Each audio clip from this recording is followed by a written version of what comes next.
So ngayon mga kabutas, gagawa ko ng film dito. So bababa ko muna yung phone ko. Yan mga kabutas, dyan muna. So yung film natin gagawin mga kabutas, if ever, yung question dito, anong gagawin mo pag nakakita ka ng pera? Habang naglalakad ka. For example, meron tayong 50 pesos. Yan. Ito natin lalagay dito. Pare dito yung pera, lalala ko.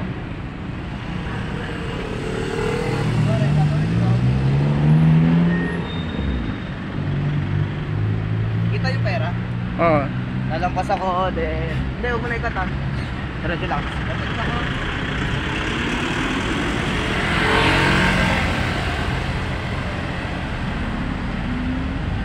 Titigan mo lang.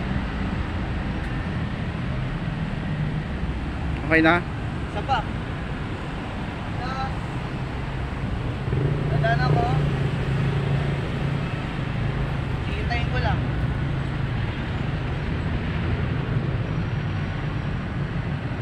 Ang last.